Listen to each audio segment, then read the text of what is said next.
Baik,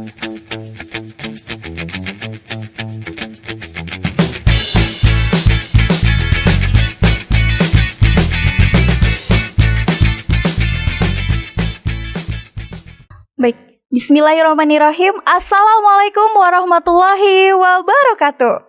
Selamat datang di Asmara Podcast, Aksiman Bersuara. Pada episode kali ini kita kedatangan tamu spesial nih teman-teman. Nah, kita kedatangan yang pertama dari Ibu Misni SKM MSI, yaitu Asisten Administrasi Umum Sekretariat Daerah Provinsi Kepulauan Riau. Assalamualaikum, selamat siang. Apa kabar Ibu? Alhamdulillah sehat. Bagaimana Bu perjalanan menuju ke sini? Cukup menggembirakan dan juga cukup tantangan karena tadi pagi kami bergerak dari Tanjung Pinang pada subuh dan alhamdulillah cuaca bersahabat dan tiba di lokasi on time. Alhamdulillah, semoga kedisiplinan Ibu Misni ini bisa kita tiru ya teman-teman ya. Insya Allah. Nah, kemudian yang kedua telah hadir bersama kita yaitu Bapak Dr. Andes Muhammad Iksan MSI, yaitu selaku Kepala Kesatuan Bangsa dan Politik Provinsi Kepulauan Riau. Assalamualaikum warahmatullahi wabarakatuh. Salam Pancasila. Salam Pancasila. Oke, apa kabar Bapak? Kabar baik, alhamdulillah. Alhamdulillah. Gimana nih Pak suasana hatinya hari ini Pak? Alhamdulillah sangat menikmati sekali karena apalagi pagi-pagi hari ini bersama siswa-siswa MAN 1 Kota Batam. Wah, luar biasa. Memang ramai ya, 1.200 ya, lebih kurang ya. Betul sekali memang Bapak. luar biasa. Tadi saya masuk ke MAN ini dengan pakaian pramuka apalagi ya kan gitu kan. Sangat-sangat luar biasa, gagah-gagah ya, yang cowoknya cantik-cantik, yang siswinya gitulah kira-kira. Mudah-mudahan ini punya harapan ke depan bagi para pemuda khususnya MAN 1 Basah. Oke, terima kasih Bapak. Kami juga turut senang sekali bisa kedatangan Bapak dan Ibu di madrasah kami ya. Nah, pada kesempatan ini Pak, kita akan ngobrol santai nih Pak. Kita akan membahas tentang generasi muda Kepri. Yang mana generasi muda ini harus tangguh, cerdas, dan juga berintegritas. Nah, sebelum itu nih Pak, Bu, kira-kira menurut Bapak dan Ibu, integritas sendiri itu apa sih? Mulai dari Ibu Misni terlebih dahulu. Baik, terima kasih Mbak Rike. Tadi kita sudah menjalani sebuah aktivitas yang sangat luar biasa. Itu adalah salah satu contoh generasi yang berintegritas, memiliki rasa tanggung jawab, kemudian punya kepribadian yang kuat, kemudian dari tanggung jawab kepribadian ini akan melahirkan sebuah ketangguhan ini. Nah, kekuatan bagaimana generasi muda, kalau usia generasi muda ini kan antara 17 sampai usia 40-an. Generasi muda kalau dari definisinya itu sampai umur, ya usia produktif sampai 40-an. Tentu generasi yang mampu menjawab tantangan, memiliki modal dasar, pengetahuan, kemampuan, kesehatan, dan juga kapabilitas yang bisa menyesuaikan dengan kebutuhan. Nah, saat ini salah satu contoh Provinsi Kepri. Kalau kita lihat, kita sebuah provinsi yang merupakan garda terdepan, yaitu perbatasan dengan negara tetangga, kemudian menjadi hub di wilayah barat. Nah, bagi generasi muda yang tangguh, tentu mampu melihat peluang dan tantangan untuk bagaimana mempersiapkan diri bisa berkontribusi memberikan sumbangannya kepada pembangunan Provinsi Kepri ke depan. Nah, kita sebagai kawasan industri, kemudian kita juga memiliki potensi maritim yang cukup besar. Nah, kalau generasi kita ini tidak tangguh, maka potensi yang kita miliki ini tidak akan kita bisa olah untuk menjadi sebuah kekuatan modal dasar untuk membangun Kepri ke depan. Jadi generasi muda adalah yang tangguh, itu adalah tadi yang saya sebutkan, memiliki kemampuan, kapabilitas, kecakapan, kemudian percaya diri untuk bisa bagaimana memanfaatkan dirinya menjadi modal dasar untuk membangun Kepri ke depan. Wah, Masya Allah ya, luar biasa. Ternyata kita sebagai pemuda Kepri itu banyak sekali hal-hal yang perlu kita siapkan ya. Terutama tadi kecerdasan intelektual itu pasti penting ya Ibu sangat ya. penting. Betul, kemudian ketangguhan kita ya, mental kita gitu ya. Kita harus sehat jiwa dan raga ya kan. Termasuk spiritual Mbak. Iya, jadi sehat jasmani, rohani, mental, spiritual. Iya, betul sekali. Nah, itu dia tadi pendapat dari Ibu Miss nih. Kita juga mau dengar deh pendapat dari Bapak Ihsan nih. Pak Ihsan, menurut Pak Ihsan selain apa yang disampaikan oleh Ibu tadi, apa sih kira-kira yang perlu diperkuat nih untuk kita sebagai pemuda Kepri itu harus punya apa nih gitu untuk generasi ke depannya? Baik, terima kasih. Yang terpenting bagi saya tadi sudah disampaikan oleh Ibu Misni bahwa pemuda itu adalah umur 16 sampai 30 tahun sesuai dengan Undang-Undang Nomor 40 tahun 2009. Perlu kita ketahui bersama bahwa yang namanya membentuk karakter bagi pemuda itu adalah sebenarnya bagaimana pemuda ini mempunyai pertama itu semangat. Kalau tidak ada semangat pemuda, saya yakinlah bahwa tidak ada yang namanya dia itu mempunyai integritas. Pertama itu semangat.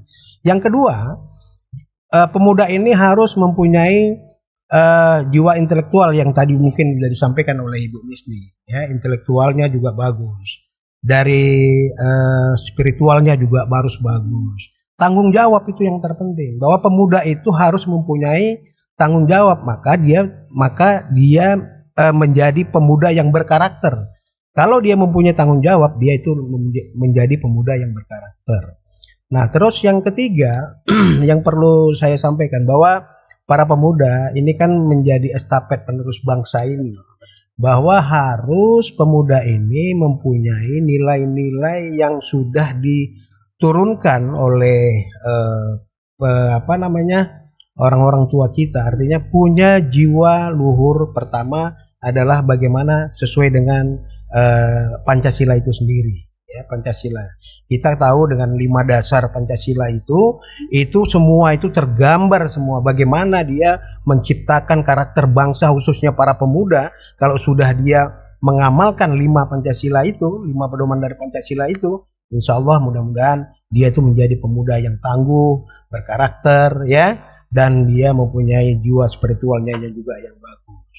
Jadi menjadilah bahwa pemuda ini menjadi harapan lah untuk bangsa kita ini ke depan. Oke, Masya Allah ya Pak Ihsan. Ternyata kita sebagai pemuda itu memang harus punya jiwa dan semangat yang tinggi. Iya, harus. Betul ya.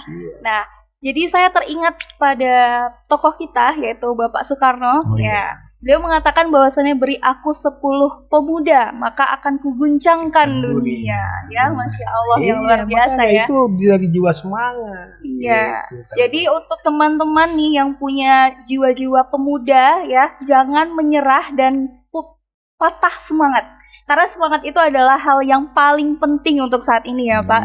Nah, intelektual, kemudian kecerdasan kita itu akan terus membara kalau kita masih punya semangat. Betul. Ya Pak ya. Nah, kemudian Pak, sering sekali nih generasi muda atau yang sekarang bisa kita sebut sebagai generasi Z gitu ya, generasi Z ya, Gen Z gitu ya Pak ya. Ada generasi Alpha lagi sekarang ya Pak. Nah, bahkan ada generasi Beta nantinya gitu ya. Nah, tentu semakin banyak generasi yang bermunculan nih, tentu tantangan-tantangan yang akan muncul itu juga beraneka ragam. Terutama teknologi. Nah, teknologi ini bisa menjadi teman, bisa juga menjadi lawan. Nah, kira-kira nih Bapak dan Ibu memiliki pesan-pesan khusus nggak? Bagaimana kita itu bisa menjadikan teknologi itu sebagai kawan, sebagai tempat kita bertumbuh, bukan malah tempat yang membuat kita jatuh, begitu kira-kira. Mungkin bisa dimulai dari Boleh Mbak Rega. Untuk generasi yang saat ini, teknologi menjadi sebuah keharusan. Ya, karena kalau kita dulu memang teknologi itu masih sangat terbatas. Maka penggunaan juga sangat terbatas.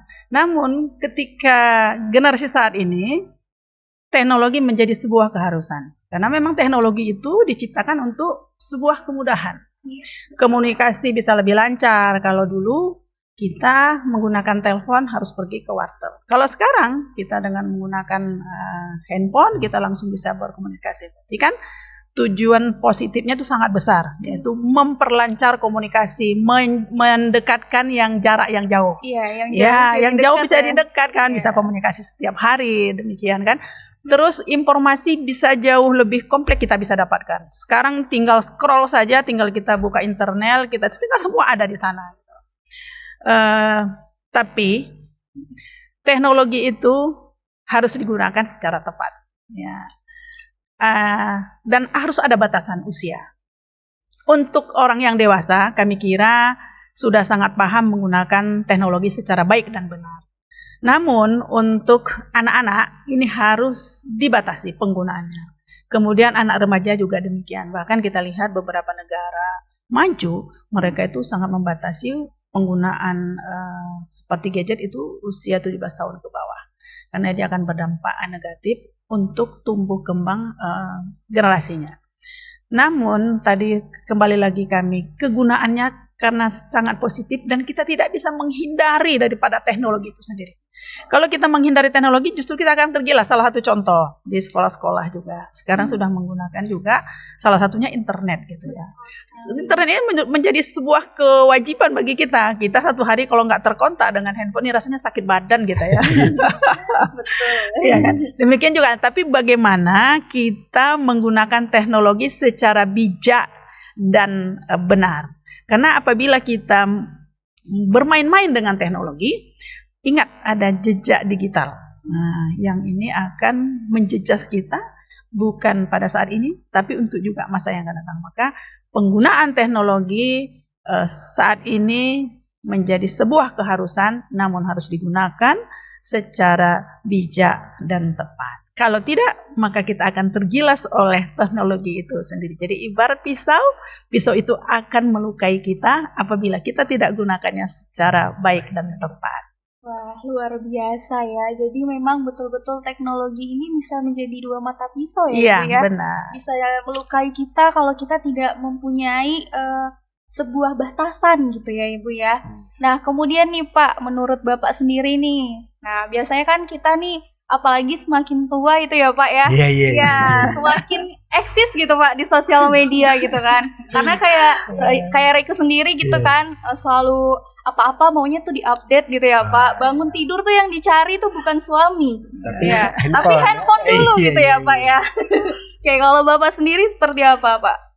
Baik, terima kasih Mbak Rike. Jadi penggunaan teknologi saat ini memang apa yang disampaikan tadi oleh Bu Misni itu sangat tepat. Bahwa memang kita suka tidak suka bahwa teknologi itu harus kita manfaatkan dengan sebaik-baiknya. Karena apabila kita tidak memanfaatkan teknologi itu, terutama di gadget atau apa segala macam ya, di HP dan segala macam, ini tentunya kita bisa tertinggal, ibaratnya begitu. Apalagi cuman penggunaannya, apa yang tadi disampaikan, mungkin ada berita-berita yang hoax atau berita-berita itu. Bagaimana kita secara cerdas, cermat untuk bisa memastikan bahwa hal-hal yang seperti itu benar nggak untuk diviralkan atau di-share kemana gitu kepada kawan-kawan atau apa. Hal-hal itulah yang menjadi deteksi bagi kita sebagai pemakai elektronik itu atau pemakai daripada HP atau yang sekarang disampaikan oleh adik-adik atau anak-anak siswa segala macam dengan menggunakan handphone itu. Ini tentunya harapan kita bahwa bagaimana menggunakan informasi melalui gadget dan segala macam itu harus dengan baik dan benar lah, dengan tepat, supaya jangan kita ini terkontaminasi dengan hal-hal yang nggak baik. Itu pertama. Yang kedua, penggunaannya juga memang betul harus dibatasi. Jangan sampai nanti anak-anak karena ibunya malas mau ngurusin anaknya dikasihin handphone gitu kan. Nah, itu juga merupakan hal yang harus kita batasi, yang sekiranya dia tuh mainnya di di apa gitu kan, di game apa atau apa segala macam. Tapi jangan semata-mata udah kita kasih handphone aja gitu. Jadi nanti dia pintar sendiri, dia cari situs-situs yang nggak benar kan, jadi nggak bagus cara pikirnya gitu kan. Sampai dia menjadi tumbuhlah dewasa. Itu yang kita nggak mau ya seperti itu. Sampai kita kan sudah sering melihat di media-media bahwa anak-anak yang sudah bermain ini HP itu sampai dari pagi sampai malam, pagi lagi apa segala macam. Jadi akhirnya dia terjadi penyakit gitu kan. Terjadi penyakit. Hal itu yang membahayakan. Tapi bagaimanapun juga kita memang memerlukan itu gitu, teknologi gitu. Tapi kita bagaimana menggunakan teknologi itu secara benar, secara tepat, secara cerdas untuk supaya kita ini menjadi yang lebih baik gitu. Karena memang itu penting sama kita. Kalau zaman sekarang nggak ada HP, aduh, memang sulit ya luar rasanya, Pak, biasa itu. Kita yang namanya komunikasi dari yang di seluruh dunia aja bisa deket kok. Iya kan? Nah, betul. Bukan hanya Kepri saja, dunia loh bisa deket, kita bisa nelpon gitu aja kan gitu. Bahkan, kira-kira begitulah. Iya, bahkan sekarang di wilayah-wilayah pulau-pulau terpencil di Kepulauan Riau sudah menggunakan gadget ya, Pak ya. Nah, gitulah kira-kira Mbak Rike. Ya, terima kasih Pak Ihsan. Jadi ternyata teknologi itu bisa menjadi teman bagi kita, tidak selalu menjadi lawan. Asalkan kita bisa membatasi penggunaannya. Jadi menggunakan teknologi atau menggunakan gadget itu bukan tidak boleh ya teman-teman, tapi kita harus batasi. Kita harus bijak dalam menggunakan teknologi itu sendiri. Nah, sekarang nih kita akan membahas terkait politik nih. Biasanya nih Pak Ihsan nih yang paling senang-senang politik nih ya. Oke, nah kita nih di Indonesia itu sangat minim sekali terkait literasi politik nih Pak. Terutama bagi generasi muda yang masih duduk di bangku SMA. Yang mana di bangku SMA ini kan nantinya akan menjadi pemilih pemula. Betul. Begitu kan Pak. Nah kira-kira nih Pak, apa sih pesan-pesan bagi kami yang masih duduk di SMA untuk jadi calon pemilih pemula yang baik itu seperti apa sih? Baik, terima kasih Mbak Rike. Jadi dengan program Kemas ini, salah satunya juga kita kan mengundang narasumber, mengundang narasumber yaitu dari KPU, Bawaslu, ya. Salah satunya adalah untuk memberikan bimbingan, memberikan pencerahan kepada siswa-siswa yang mungkin pada saat ini baru berumur 15, 16 sampai 17 ya kan. Nah, kalau 17 kan nanti kalau sudah menjadi pemilih pemula itu kan dia umurnya 17 ya kan, umurnya 17.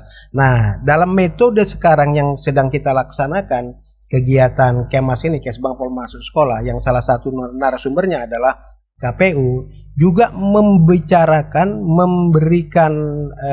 informasi tentang bagaimana pemilih pemula untuk memberikan nanti sebagai pemilih pemula itu untuk mencoblos lah pada waktu tepatnya nanti di 2029 atau 2030 ya, kira-kira begitu. Ya artinya bahwa harapan kita bahwa adik-adik yang sekarang ini yang belum tahu tentang tata cara, tentang bagaimana dia sudah bisa mencoblos kapan, atau dia itu nanti akan mencoblos siapa dan bagaimana, baik itu legislatif, kan dia coblos itu kan banyak. Betul. Ada legislatif, ada yang mulai dari presiden, gubernur, wali kota, bupati, apa sampai kan ke bawah itu kan. Betul. Melalui pencoblosan. Nah itu juga akan nanti diberikan informasi itu melalui KPU maupun Bawaslu dalam pengembangan politik di tingkat pemilih pemula itu sendiri. Kira-kira begitulah mungkin ya yang bisa kami sampaikan. Mudah-mudahan nanti dengan adanya narasumber dari KPU ini juga bisa memberikan pencerahan lah kepada adik-adik yang nanti akan menjadi pemilih pemula dalam pemilih ke depannya. Oke, baik, terima kasih Pak Ihsan. Nah, kita juga ada sesi Q&A nih dari anak-anak, Pak. Jadi kita akan main game pakai spinner. Nah, ya, jadi udah ada beberapa anak-anak yang bertanya ke Bapak. Nanti bergantian spinnya, mungkin mau dari Bapak atau Ibu dulu? Ya terserah. Boleh. Dari Ibu silakan. dulu ya. Oke, silakan Bu di tengah saja. Oke. Bismillah. Oke. Nah, ini dia sudah ada pertanyaan dari Ananda kelas 10. Kelas Ya. 10. Ya. Pertanyaannya adalah, apa dampak penyebaran hoax dan paham radikalisme di media sosial terhadap persatuan bangsa? Serta bagaimana sih Bapak dan Ibu cara kami sebagai siswa untuk mencegahnya? Silakan. Oke. Pertanyaannya tadi, bagaimana sikap kita untuk menanggapi berita hoax dan paham radikalisme ya.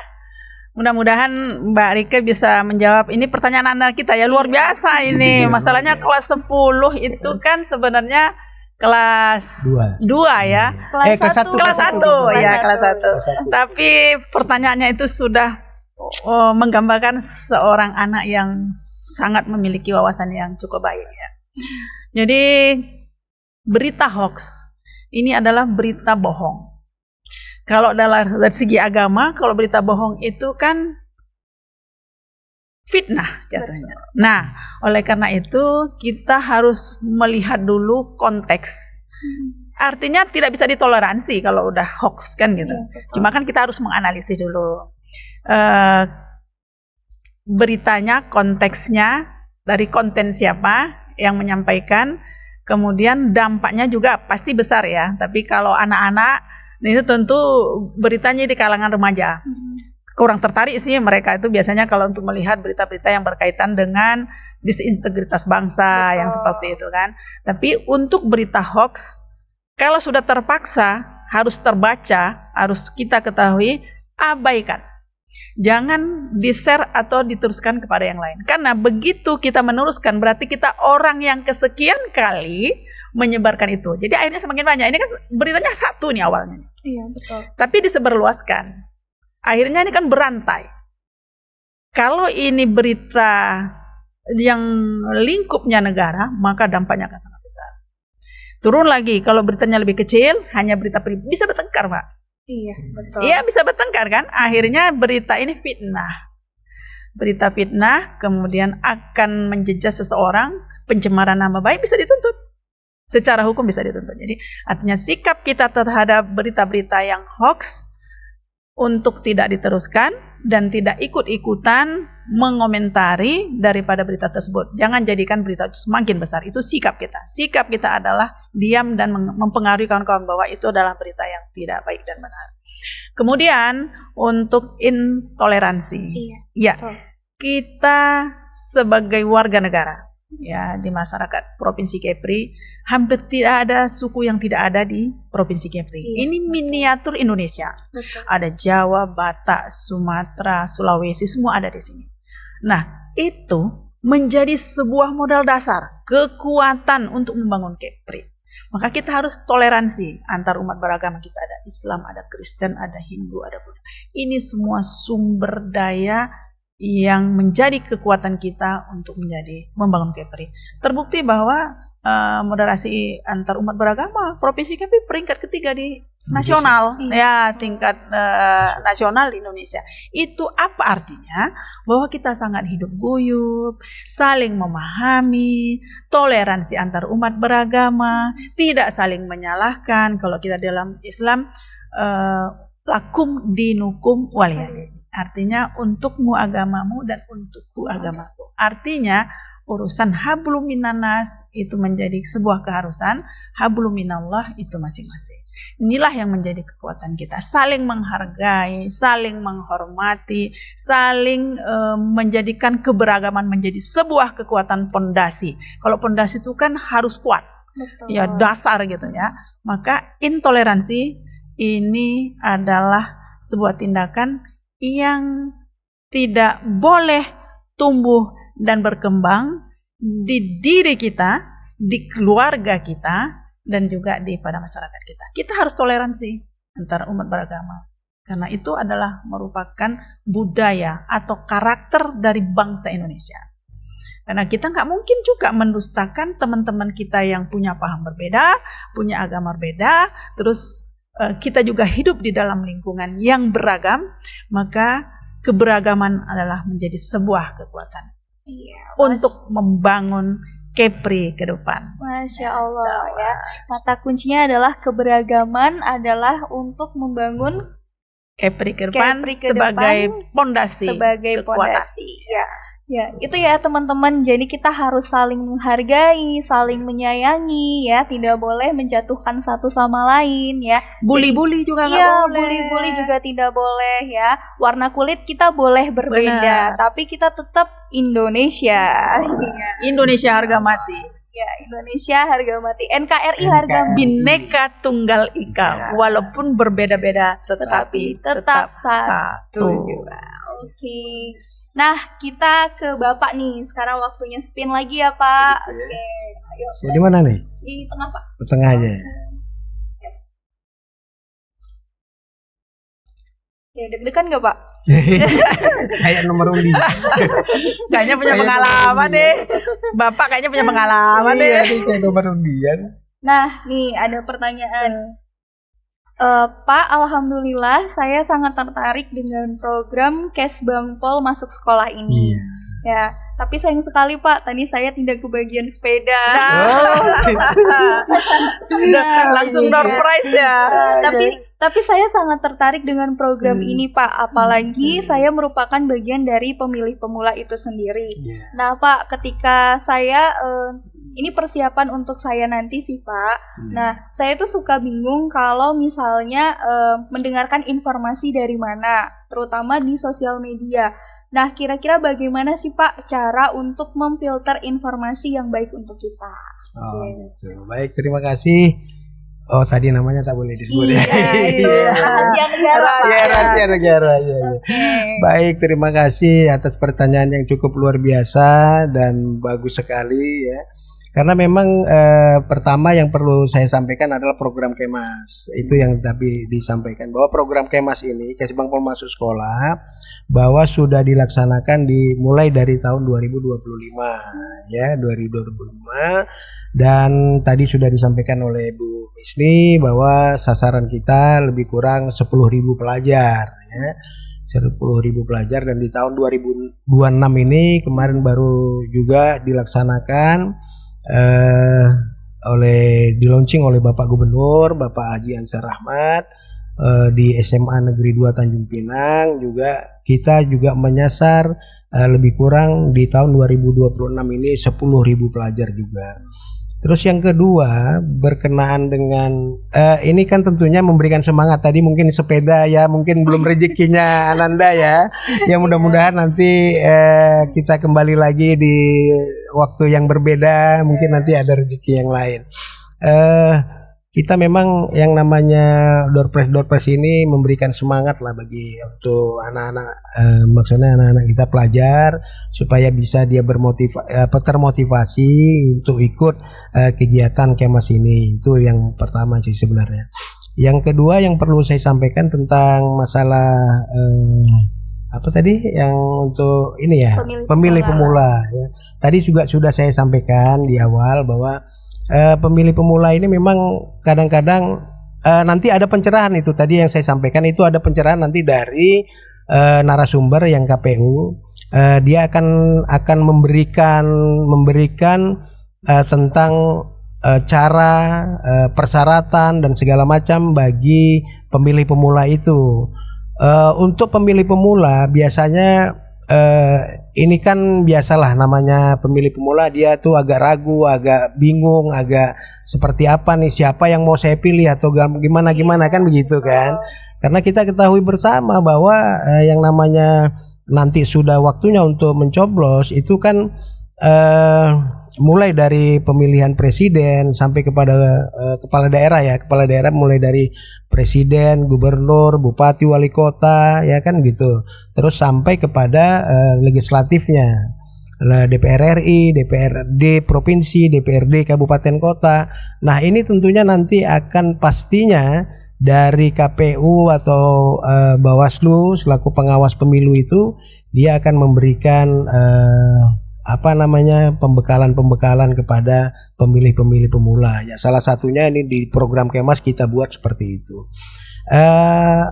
Saran saya selaku Badan Kesbangpol bahwa Nanda tadi mudah-mudahan nanti dalam memilih itu tentunya akan mendapatkan informasi-informasi yang terbaik, mana yang akan dipilih, siapa yang akan dipilih, ya baik itu melalui legislatif, ya itu mungkin nanti legislatif maupun nanti kepala daerah.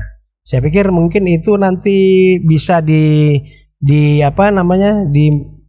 dipastikan bahwa KPU Bawaslu itu akan memberikan informasi-informasi terkait dengan bagaimana cara yang terbaik untuk memilih daripada apa yang sekarang sudah dilaksanakan oleh Kemas ini.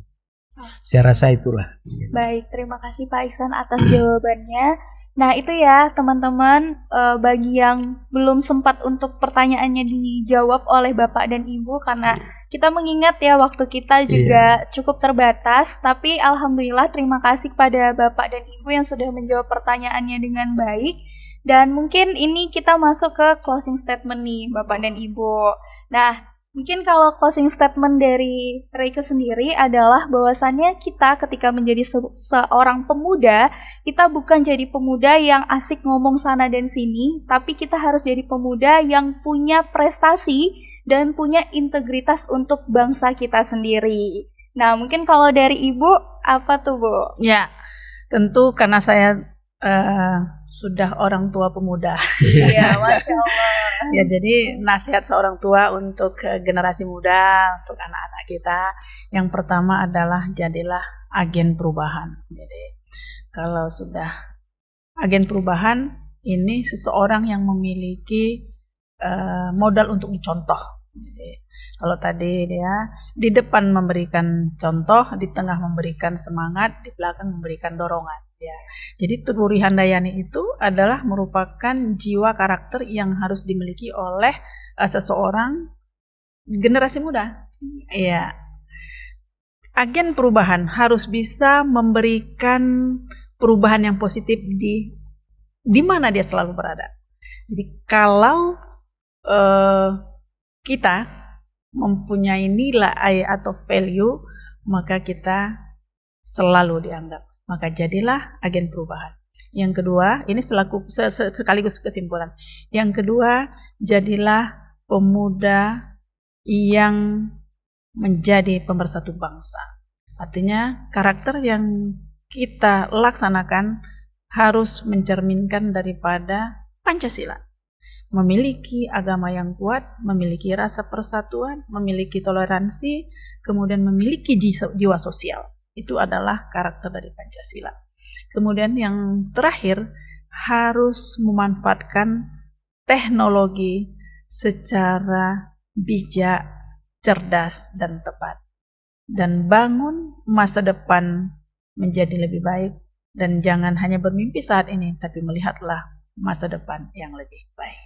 Oke, Masya Allah, luar biasa ya pesan-pesan dari Ibu yang mungkin nanti bisa menjadi bekal untuk para generasi muda. Tidak hanya generasi muda sih Bu, seluruh kalangan sepertinya bisa untuk untuk mengaplikasikan. Iya, kalau kita ini kan kaum old ya, kalau itu kan tuh yang harus ya. Kita sudah memasuki lansia. Masih membangun mimpi, tapi mimpinya hampir kesiangan. Ya, umur boleh tua Ibu, tapi semangat harus tetap muda. Insya Allah. Oke, dilanjutkan Bapak, monggo. Kalau saya intinya tadi sudah dikatakan bahwa umur boleh tua, tapi semangat saya harus muda. Apalagi yang berdekatan dengan saya ini anak-anak muda semua rata-rata gitu. Jadi kita harus ketularan gitu kan. Jadi harus semangat muda gitu kan. Jadi harapannya adalah memang tidak banyak kepada pemuda itu memang harus mempunyai karakter yang berpancasila. Itulah yang paling penting. Karena semua kalau sudah berpancasila dan mempunyai penumbuhan wawasan kebangsaan, dia itu artinya cinta tanah air, itu yang terpenting bagi dirinya untuk bisa membangun bangsa ini lebih kuat dan maju. Nah gitu. Jadi jangan lupa apa yang saya sampaikan tadi, bahwa semangat anak muda ini harus lebih semangat, lebih membara, kan gitu ya. Iya, Saya rasa betul. begitulah. Mungkin itulah yang mungkin dapat disampaikan. Ya mudah-mudahan ini menjadi pencerahan buat semuanya, para pelajar, para pemirsa yang ada di Asmara Podcast. Ya. Saya rasa mungkin itu Mbak Rike, terima kasih sekali lagi. Saya sudahi dengan salam bahagia, billahi taufik wal hidayah. Wassalamualaikum warahmatullahi wabarakatuh. Waalaikumsalam warahmatullahi wabarakatuh. Oke, terima kasih kami ucapkan kepada Bapak dan Ibu atas ilmunya yang sangat luar biasa hari ini, dan semoga kita dapat bertemu di kesempatan lainnya. Insya Allah, amin ya rabbal alamin. Baik Sobat Manuvers, kita sudah sampai di penghujung acara. Sampai ketemu di Asmara Podcast episode selanjutnya. Bye-bye. Assalamualaikum. Bye. Assalamualaikum warahmatullahi wabarakatuh. Waalaikumsalam warahmatullahi wabarakatuh.